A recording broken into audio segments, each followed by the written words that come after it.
तो कबीर साहब का मुख्य ग्रंथ बीजक है और बीजक में जमा 11 प्रकरण हैं, जिसका प्रथम प्रकरण रमैनी है, दूसरा प्रकरण शब्द है, तीसरा प्रकरण ज्ञान चौतीसा है, चौथा प्रकरण विप्रमतीसी है, पांचवा प्रकरण कहरा है, छठा प्रकरण बसंत है, सातवां प्रकरण चाचर है, आठवां प्रकरण बेली है, नौवां प्रकरण बिरहुली है, 10वां प्रकरण हिंडोला है और 11वां प्रकरण साखी है।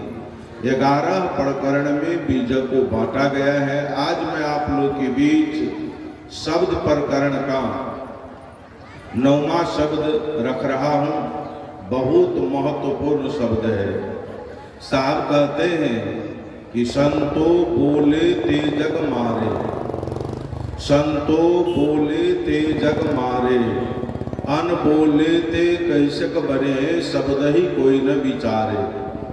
पहले जन्म पुत्र का भयऊं, बाप जन्मया पाछे, बाप पोत की एकई नारी, ई अचरज कोई काछे। दुंदूर राजा टिका बैठे, बिसहर करे खवासी, स्वान बापुरा धड़ी ढाकिनो, बिल्ली घर में दासी। कार दुकार कार कड़ी आगे, बैल करे पटवारी, कहीं कबीर सुनो हो संतो, भैंसई न्याय निवे। सदगुरु कबीर साहब कहते हैं, संतो बोले ते जग मार। यदि मैं सत्य कहता हूं तो लोग मारने के लिए कहते हैं। सत्य को जल्दी आदमी बर्दाश्त नहीं कर पाता है। यदि मैं बोलता नहीं हूं तो मुझे बनता भी नहीं है, बोलना पड़ता है। मेरे शब्द पर कोई आदमी विचार नहीं करते। संतो बोले ते जग मारे, अन बोले ते कैसे क बनी, शब्द ही कोई न विचारे। चाणक्य नीति में चाणक्य जी महाराज लिखते हैं कि लुब्धा नांग याचक शत्रु, मूर्खा नांग बोधक रिपु, जार स्त्री नांग पति शत्रु, चोरा नांग चंद्रमा रिपु। लोभियों का दुश्मन भिक्षुक होता है। जो आदमी लोभी होता है उसके यहाँ कोई भिक्षुक चला जाता है तो वो आदमी उसका शत्रु बन जाता है। लुब्धा नांग याचक शत्रु, मूर्खा नांग बोधक रिपु।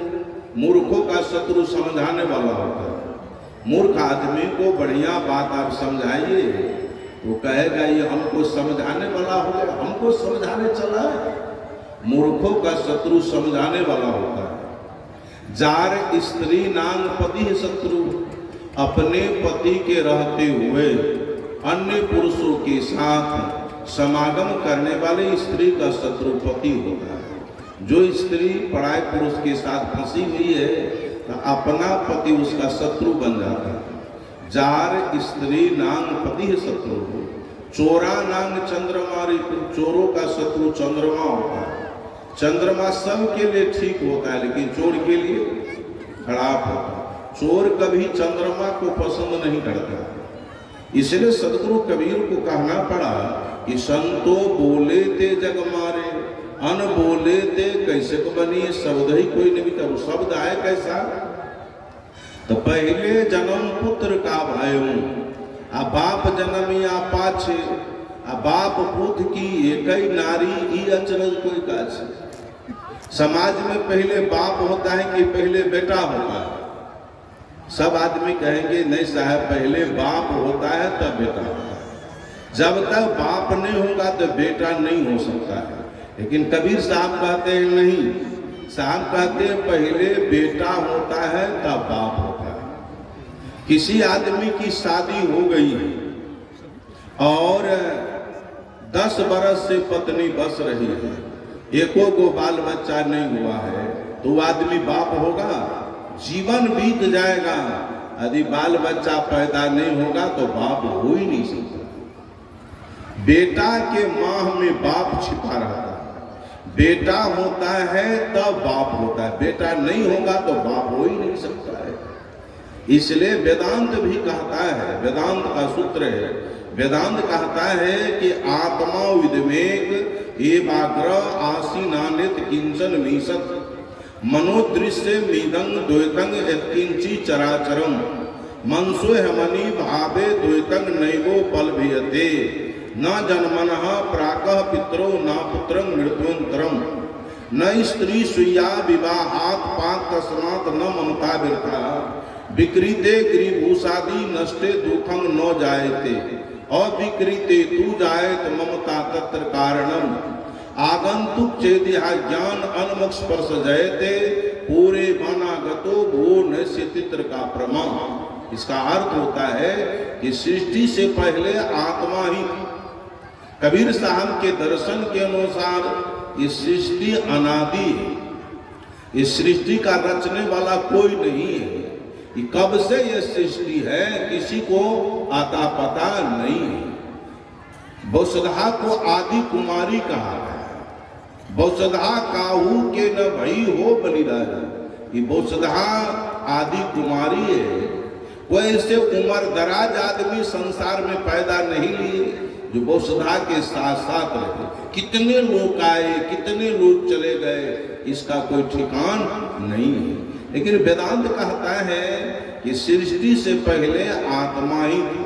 कबीर साहब के दर्शन के अनुसार ये सृष्टि और ये आत्मा, ये चेतन जीव, ये दोनों अनादि।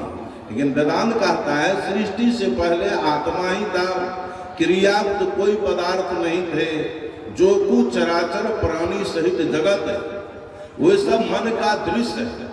मन की निवृत्ति होने पर दुख की उपलब्धि नहीं होती है। जैसे जन्म से पहले कोई माँ बाप नहीं रहता, मरने के बाद कोई पुत्र आदि नहीं रहते हैं, विवाह से पहले अपनी स्त्री नहीं रहती, किसी की शादी नहीं हुई है तो किसकी पत्नी है? नहीं है। ये संबंध जोड़ लिया। जब सिंदूर दान दे देते हैं दोनों को, है नहीं, लोगों ने मान लिया है। विवाह से पहले अपनी स्त्री नहीं रहती, इसमें ममता व्यर्थ है। जैसे बिके हुए गिरिभूषण आदि नष्ट हो जाने पर कोई दुख नहीं। आपका मकान है, मकान को आप बेच लेते हैं, पैसा पेमेंट आ गया है और मकान में आगे लग जाए तो आपको तकलीफ होगी? नहीं होगी तकलीफ। बिना बिके हुए दुख होता है। दुख का कारण क्या है? का ममता ही दुख का कारण है, संबंध ही दुख का कारण है।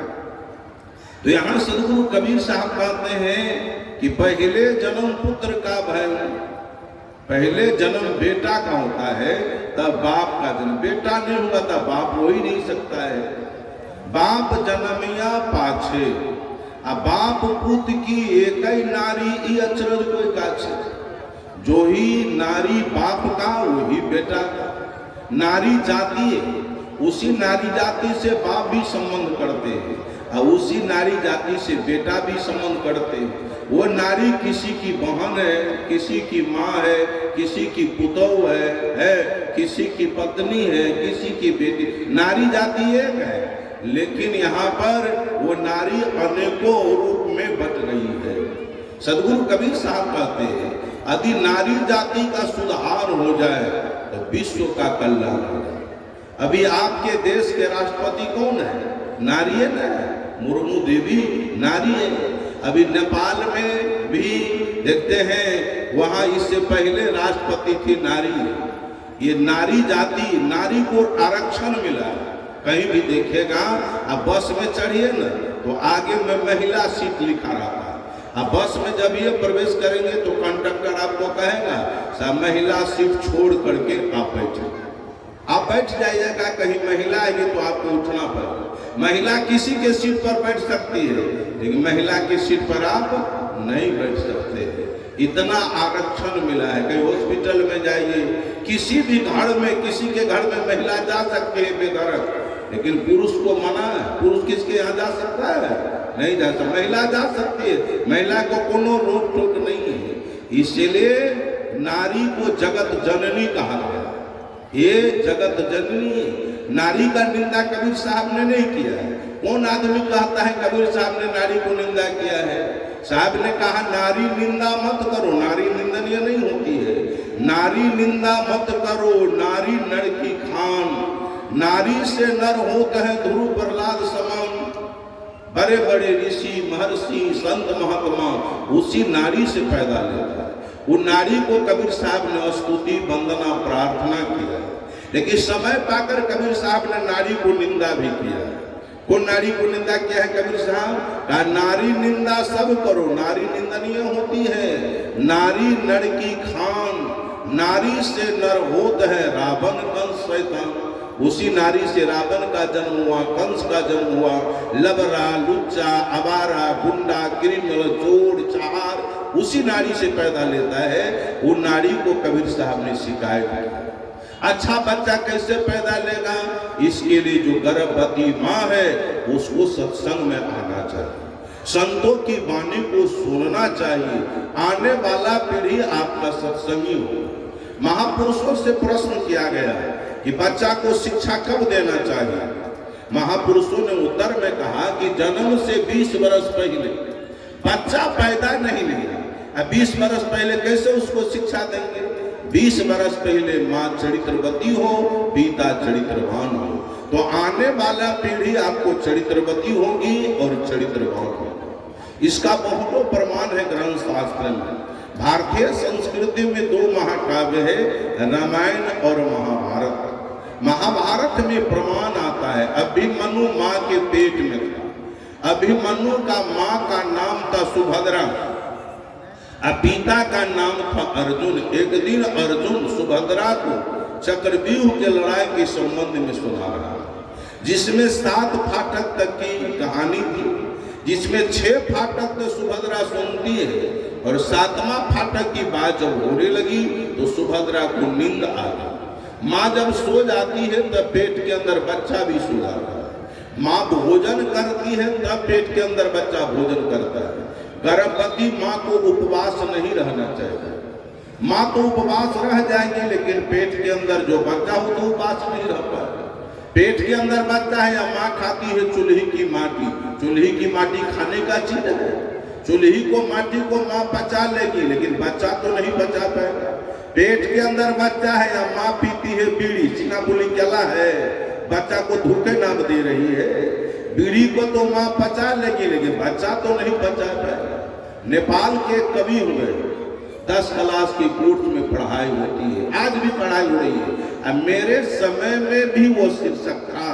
वो शीर्षक का नाम है आमा कविता। आप लोग माँ कहते हैं, हम लोग नेपाली भाषा में माँ को आमा कहते हैं। इसका लेखक है बालकृष्ण सम, कवि का नाम है बालकृष्ण सम।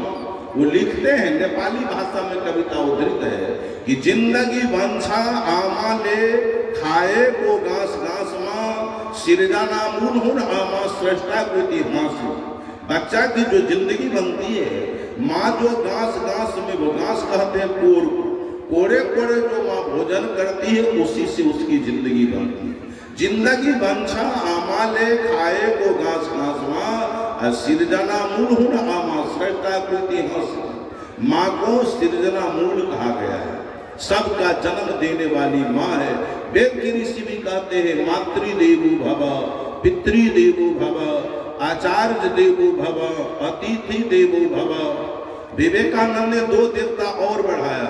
विवेकानंद ने कहा मूर्ख देवो भव, दरिद्र देवो। लेकिन हमारे समाज में कुछ बुद्धिजीवी वर्ग हुए जो समाज को शोषण करने का काम किया। उन्होंने समाज को धोखा दिया। वो कह दिया मिट्टी देवो भव, पत्थर देवो भव, गोबर देवो भव, दधी देवो भव, दुभी देवो भव। सही देवता को गौण कर दिया और नकली देवता में लोगों को फंसा दिया। तो 5 वर्ष तक बच्चा है, बच्चा 5 वर्ष तक माँ बच्चा को सिहार सुसार करती है। 9 महीना 9 दिन पेट के अंदर रखती है। स्टेशन पर कुल्ली होता है, कुल्ली आपको सामान को चढ़ा देगा ट्रेन में, उसका पैसा लेता है कुल्ली। सामान को उतार देता है, उसका भी पैसा कुल्ली लेता है, मंगनी में नहीं करता है। लेकिन कितनों ट्रेन में भीड़ है, कुल्ली को 500 रुपया दीजिएगा, कुल्ली आपको पकड़ कर ट्रेन में आपको ठूस देगा। लेकिन माँ बिना पैसा का कुल्ली है, ये बच्चा को ढोती है, माँ को चलने में दिक्कत, उठने में दिक्कत, बैठने में दिक्कत, भोजन का कितनी तकलीफ होती है। और बच्चा जिस समय पैदा लेता है उस समय कितने माताएं दम तोड़ देती, कितने को डॉक्टर लोग ऑपरेशन करके पेट को चीर करके निकालते। एक माँ को मैंने देखा, बच्चा को गोद में माँ ली हुई है, अब बच्चा को दूध पिला रही है, थाली में भोजन परसा हुआ है, माँ भोजन भी कर रही है, बच्चा को दूध भी पिला रही है। लेकिन बच्चा नोटिस दे करके कह करके पैखाना पेशाब नहीं करता है, वो बच्चा क्या करता है तो माँ के थालिए में बच्चा पेशाब कर देता है। जिधर बच्चा पेशाब कर देता है उस भात को माँ ने टाल दिया, जिधर नहीं किया था उसको माँ ने खा लिया। आपका हिम्मत होगा? इसलिए माँ का नाम एक नंबर में आता है। लेकिन अब वो माँ भी नहीं रह गई, अब वो माँ नहीं है। पहले माँ बच्चों को दूध पिलाती थी, अब माँ दूध पिलाना चाहती है, अब बोतल वाला दूध पिलाती है। बोतल वाला नहीं, अपना दूध पिलाना नहीं चाहती है, बोतल वाला दूध, बोतल वाला पानी, और बोतल पीते पीते बच्चा बोतला गया। माँ बेटा का संबंध नहीं रह जाता है। माँ दूध पिलाएगी तब ना बच्चा माँ को सेवा करेगा, लेकिन अब माँ दूध है नहीं पिलाना चाहती है, बोतल वाला दूध, बोतल वाला पानी और बोतल वाला शराब, बच्चा बोतला है। बड़ी मुश्किल है। माया पैखाना पेशाब भी बच्चा को साफ करना नहीं चाहती। एगो कौन दिन पॉइंट चला है, क्या नाम हाफिज की क्या लोग आता है, क्या पच की क्या कहता है, अब उसी में बच्चा पैखाना कर दो, बाहर पैखाना नहीं निकलता है, उसी में पैखाना पेशाब गुड़ करता है।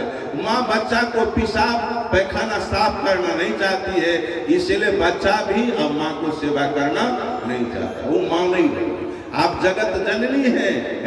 5 वर्ष तक बच्चा माँ के गोद में रहता है, और 5 वर्ष का बच्चा यदि बिगड़ा है तो माँ का दोष, माँ नहीं समझ रही।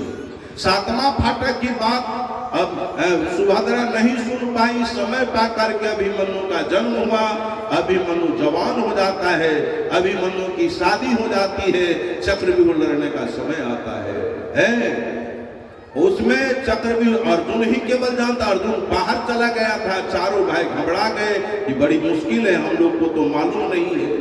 अभिमन्यु ने कहा आप लोग क्यों घबराते हैं, मैं जानता हूँ, एक बात है, मैं 6 फाटक तक जानता हूँ, 6 फाटक तक मैं आसानी से तोड़ सकता हूँ। भीम कुछ बहुत अकेला आदमी था, भीम ने कहा तू 6 फाटक तो तोड़ दोगा अभिमन्यु, 7वां फाटक मैं गदा से तोड़ दूंगा, चलो ना, कोनो बात नहीं है।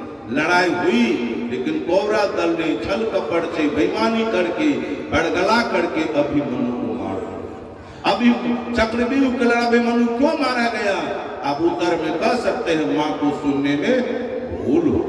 यदि 7वां फाटक की बात माँ सुन ली होती तो अभिमन्यु नहीं मारा गया। माँ मदनसा का नाम सुने होंगे, मदनसा नाम की एक लड़की थी, वो शादी करना नहीं चाहती, जवान हो गई। माँ ने कहा, पिता ने कहा बेटी तू शादी कर लो।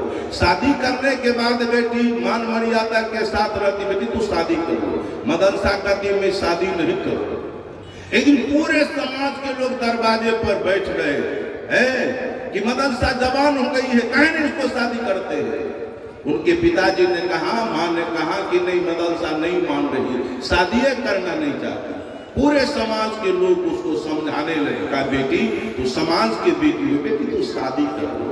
बहुत कहने सुनने के बाद था मदरसा करे ठीक है मैं शादी करूंगी, और शादी होने के बाद हमको बाल बच्चा होगा। वो बाल बच्चा अपने पिताजी का मुंह 12 वर्ष तक नहीं देगा। 12 वर्ष तो बच्चों को मैं अपने अंडर में रखूंगी। यदि शर्त पर कोई लड़का तैयार होता हमसे शादी करने के लिए तो मैं शादी कर दूं। तो ठीक है बेटी कोई बात नहीं है। लड़का खोजा गया, लड़का मिल गया, शादी हो गई। शादी होने के बाद जो भी बाल बच्चा पैदा लेता था मदरसा अपने बच्चों को उपदेश करती थी। ये मदरसा अपने माता लोग सीख लीजिए क्या उपदेश करती थी मदरसा अपने बच्चों से कि बेटा शुद्धोसी बुद्धोसी निरंजनोसी ये संसार माया परिवर, बड़ा सरल संस्कृत है। शुद्धोसी बुद्धोसी निरंजनोसी ये संसार माया परिवर्जतोसी। बेटा तो शुद्ध स्वरूप हो, तो बुद्ध स्वरूप हो, तो माया से परे हो। 3 काल में बेटा तुम्हारा नाश होने वाला नहीं। जो भी बाल बच्चा पैदा लेता था आत्मज्ञानी हो जाता था, ब्रह्म ज्ञानी हो जाता था। लेकिन आज मेरी माँ उपदेश को भुला रही है। 5 वर्ष का बच्चा माँ के गोद में रहता है, माँ सिंहासनोच्चार करती है। माँ क्या कहती है बच्चों से? हमारा लड़का एल सन, बेल सन, धोबिया के पाठ सन, कुम्हड़ा के चाक सन। बच्चा को तुम अब एल बेल से करते हैं, धोबिया के पाठ से करते हैं, कुम्हड़ा के चाक से करते हैं। गलत उपदेश है माता जी, ऐसा उपदेश मत करो, ऐसा उपदेश करो। बेटा शुद्धोसी, बुद्धोसी, निरंजनोसी, ये संसार माया परिवर्तनोसी। तो 5 वर्ष का बच्चा बिगड़ा है, माँ का दोष है, माँ नहीं समझ रही। गंदी गंदी गाली बोलती रहती है माता लोग। बच्चा के लिए गाली का कोई प्रशिक्षण केंद्र नहीं है, यही परिवार में रह करके बच्चा गाली सीख लेता है। अब जो जो काम करते हैं बच्चा उस हुनर को सीख लेता है। बच्चा को कोई भाषा भाषी का ज्ञान नहीं होता। अब अंग्रेजी बोलते हैं, आपका बच्चा भी अंग्रेजी बोलता है। अब हिंदी बोलते हैं, आपका बच्चा हिंदी बोलता है। आपके संसार में कुत्ता रहता है, कुत्ता भी आपको भाषा को सीख लेता है। कुत्ता को आप क्या कहते हैं? आतू, आ आ आ। कुत्ता दौड़ करके चला दे। कौन भाषा है ये संस्कृत भाषा है, संस्कृत का अपभ्रंश है। आतू आ का मतलब होता है आओ खा लो। अब वास्तविक खाने के लिए बुलाते हैं, कुत्ता बहुत दूर में है, अब कौड़ा लेकर के खड़े हैं दरवाजे पर, आतू आ आ आ। कुत्ता समझ आता है मालिक हमको बुला रहा है। आपके संसार में घोड़ा रहता है, घोड़ा भी आपको भाषा को। घोड़ा में कितने गियर होते हैं मालूम है आपको?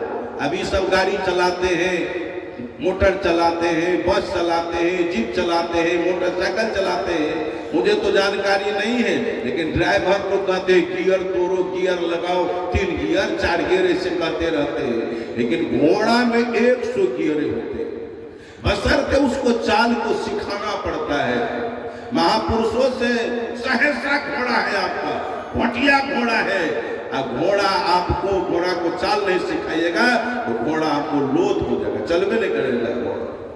महापुरुषों से प्रश्न किया गया कि घोड़ा क्यों अड़ा, मोच क्यों कड़ा, रोटी क्यों जड़ा, पान क्यों सड़ा? उसका एक ही उत्तर है, फेरने वाला, फेरने बिना। अब घोड़ा है बढ़िया, उसको फेरिएगा नहीं तो घोड़ा चलेगा नहीं। पान है, उसको फेरिएगा नहीं तो पान सड़ जाएगा। मेरी माँ बहन रोटी बनाती है, रोटी को बराबर फेरती रहती है, उल्टा। यदि एक कड़े छोड़ दे रोटी जल जाएगी। मोच क्यों कड़ा, मोच को भी फेरना पड़ता। बच्चों को सही शिक्षा दी है। विशेष नहीं कहूंगा कि समय कम है, इसलिए समय तो भाग गया है। हमारे रमाशंकर साहब जी बैठे हैं, 10 मिनट के अंदर वाणी में विराम दे दूंगा। विषय तो हमको और कहना था, हमारे वहां से आदे, लेकिन अपराह्नकालीन सत्र में भरपूर आपका सेवा करूंगा। तो इसको मैं अध्याय लगा रहा हूं। उसके बाद में माता के गोद में से बच्चा पिताजी के गोद में जाता है। पिताजी बहुत मुंह खैनी खाए, दुर्गंध आ रही है, बच्चा को थोथर थोथर करके चुमा लेना चाहते, खैनी का दुर्गंध बच्चा को अच्छा नहीं लग रहा है। पिताजी बीड़ी पीते हैं, मुंह में से दुर्गंध आ रही है। शिकार गुटखा क्या किया, राजनिवास खाता है, मुंह में से दुर्गंध आ रही है। बच्चा को थोथर थोथर करके चुमा लेना चाहते हैं, बच्चा उधर मुड़ा। पिताजी शराब पीते हैं, मुंह में से दुर्गंध आ रही है, बच्चा को चुमा लेना चाहते हैं, बच्चा उधर मुंह घुमा रहा है। तो 10 वर्ष का बच्चा यदि बिगड़ा है, पिताजी का दोष है। पिताजी नहीं समझ रहे हैं, पिताजी को भी समझना चाहिए। नशा जो है आत्मा स्वीकार नहीं करती। मुंह में आप खैनी डालते हैं, भीतर से आत्मा का थू। अब बीड़ी डालते हैं, भीतर से आत्मा का फू। गाजा देते हैं, भीतर से आत्मा का फू। शराब देते हैं तो आत्मा की चिरकती रहती है। देखता हूं मैं पीने वाले, उसकी आत्मा झिझकती रहती है। तो चिकना के साथ, भुज्जा के साथ, मांस कबाब के साथ तब शराब को घोटता है। शराब आदमी को घोटाता नहीं, शराब माने जो शराब हुआ चीज। इसीलिए आचार्य धर्मस्वरूप साहब कहते हैं कि गाजा भांग बीड़ी सिगरेट चाय पान की छोरो टेक, मदिरा मांस जुआ दुखदाई, धर्म तेज बल बुद्धि नसाई, वैष्णो को तुम भी समझान, धारण करो चरित्र। इसलिए good character is the main foundation of life. सदाचार जीवन का प्रधान स्तंभ है। पाइथागोरस ने कहा कि no man is free who can not command himself. जो आदमी अपने स्वयं पर नियंत्रण नहीं रख सकता वो स्वतंत्र नहीं। सबसे बहुत बड़ी विजय है अपने आप पर विजय प्राप्त करना, अपने आप को संभालना, अपने आप को नियंत्रण करना, अपने आप को कमांड करना बहुत बड़ी विजय है। जो आदमी अपना सुधार करता है वही आदमी परिवार का सुधार कर सकता है। जो आदमी परिवार का सुधार करता है वही आदमी समाज का सुधार कर सकता है। जो आदमी समाज का सुधार करता है वही आदमी देश का, संसार का सुधार। एक सदगुरु कबीर साहब आए, आज पूरे विश्व में 20 करोड़ कबीरपंथी, 20 करोड़ आदमी कबीर साहब के पद चिन्ह पर खड़े। एक देश है, वो देश का नाम वेस्ट इंडीज, वहां के 1/4 कबीरपंथी है। महाराष्ट्र में 4200 गांव है, रघुवंश परिवार से जुड़े हुए हैं 4200 गांव टोटल कबीरपंथी, खाटी कबीरपंथी है। बकड़ पोसा कबीरपंथी नहीं, हम कबीरपंथी हैं। बकरी छकड़ी पोसते हैं, मुर्गा मुर्गी पोसते हैं, पड़वा पुड़की पोसते हैं। कौन सी का कबीरपंथी है यार? गड़ा में कंठी, माथा में तेल, दूरा पर बकरी गोसाई कहिया भेल। जे पोसे बकरी तेकर घर रहे सखड़ी। साधु होना है पक्का हो के खेल, कच्चा सरसों पेड़ के खड़ी भया न तेल। कहाँ सरसों को पेरिएगा न खैरे होगा, न तेले होगा, न यही पार न वही पार। नेपाल के खोह में कबीरपंथी है, बाहरी समाज के लोग कबीरपंथी है, बड़ी श्रद्धालु है। सखुआ के मन में है कबीर साहब का आश्रम। नेपाल का राजधानी काठमांडू में कबीर साहब का आश्रम है। सदगुरु विशाल साहब का आश्रम है काठमांडू में है। भारत सिद्धांत में सबसे अच्छे संत हुए विशाल साहब, उनका आश्रम काठमांडू में। उनके शिष्य आज्ञा साहब नेपाली भाषा में विजय को टीका किए हैं। इसलिए एक महर्षि भी ही बाबा आए और लाखों करोड़ों आदमी उसके पद चिन्ह पर खड़े हैं। भगवान बुद्ध आए, थाईलैंड के लोग बुद्ध मार्गी हो गए, तिब्बत के लोग बुद्ध मार्गी हो गए। आपके देश से अशोक सम्राट बुद्ध मार्गी हो गए हैं। बाबा भीमराव अम्बेडकर बुद्ध मार्गी हो गए। जापान के लोग बुद्ध मार्गी हो गए। अब चले जाइए राजगीर, विशाल विशाल मंदिर भगवान बुद्ध का है। उस मंदिर का नाम है जापानी मंदिर, जापान सरकार ने बनाया है। आप अपने आप को सुधारें, आप सुधरेंगे, आपका बाल बच्चा सुधरेगा, समाज सुधरे। आप अपने को सुधार नहीं रहे। इसी उद्देश्य से इस सत्संग का आयोजन किया गया है, सुधार के लिए। 15 बरस का बच्चा बिगड़ा है, समाज का दोष है। समाज की संस्कृति अच्छी नहीं है। समाज के लोग को मैं देखता हूँ ताश खेल रहा है, उधर बुढ़वो खेल रहा है, जवान को खेल रहा है, तो देखा देखी बच्चों भी खेल रहा है। दुनिया में जितने भी गलत काम है उसमें सबसे गलत काम है ताश खेलना। बड़ा जोश में खेलता है 16, बगल वाला कहेगा 17, 18। जीतता है तो जितौड़ी में क्या मिलता है उसको? लाल पान से। रे लबड़ा, लाल पान सेट कैसे हो गया जी? लाल पान काहे खेलते हैं ताश? का महात्मा जी टाइम पास कर रहे हैं, टाइम पास। अब हम लोग के पास में कल टाइम को पकड़ने के लिए बड़ी तेजी में मैं आया। 8 घंटा मोटरसाइकिल 9 बजे चले तो 5 बजे आपके निकट में पहुंचा कि घुस जाएगा।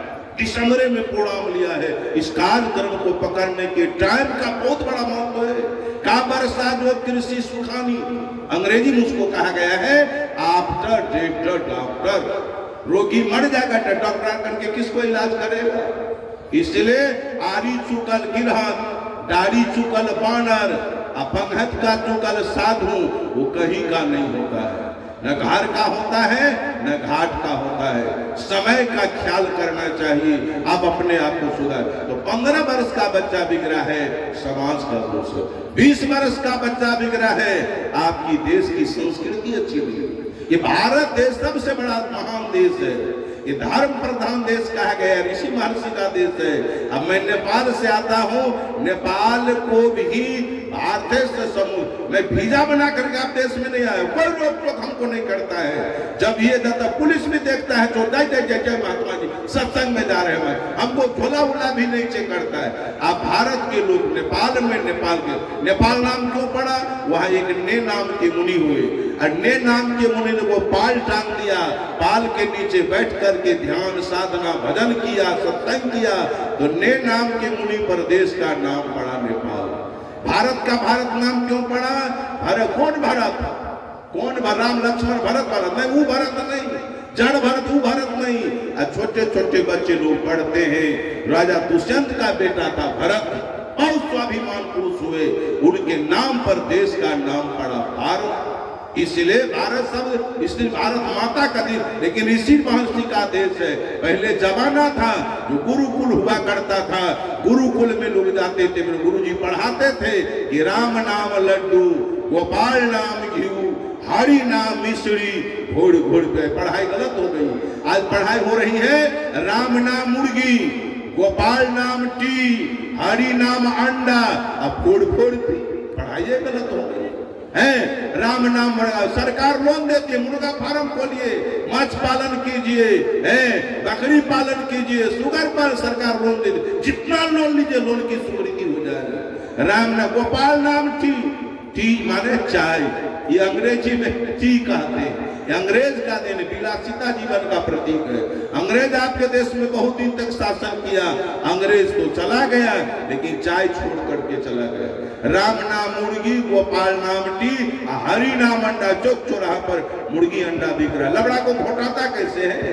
किसी को गूड़ा हो जाता है, गूड़ा घा को बहिएगा, उसमें से खील निकलता है, मुर्गी के गुट्टे में खील के लब से मारा। इसलिए साहब मैं समय नहीं लेना चाहता हूँ। बाप पुत की एक नारी ये अचरण को दुंदूर राजा टी, दुंदूर कहते मेढा को, मेढा अगर राजा हो आ उसका खबर सिगड़ी सर्प करे तो सर्प कभी मेढक को छोड़ेगा?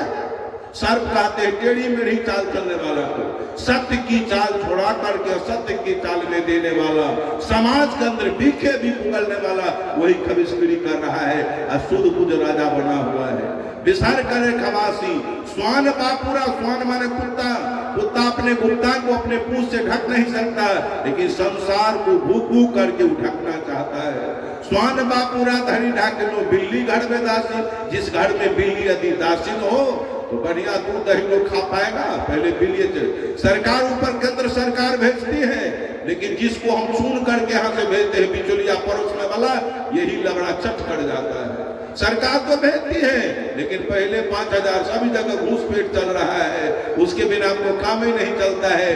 यही दासी बने गृह मंत्री, यही लोग है। बिल्ली घर में दासी, कार दुकार कार करी आगे, बैल खड़े पटवारी, कहाँ ही कबीर शुरू हो संतो भैसे कार माने कर्तव्य, दू कार माने अकर्तव्य, फिर कार है कर्तव्य, अकर्तव्य को कर्तव्य बताकर बैल का लक्षणा मूर्ख, मूर्ख लोग पेटवर्गी कर रहा है। मुड़ खड़े पटवारी, कहाँ ही कबीर सुनो हो संतो, भैंसे ने भैंस रास्ता से जा रही है, आप हरण पर हरण, हरण पर भैंस को क्या पता, भैंस के आगे बीन बजाए, भैंस रहे पुगराए, वो रास्ता छोड़ने के लिए तैयार नहीं है। जब तो 2 लाठी मारिएगा नहीं, तब रास्ता नहीं छोड़ सकता है।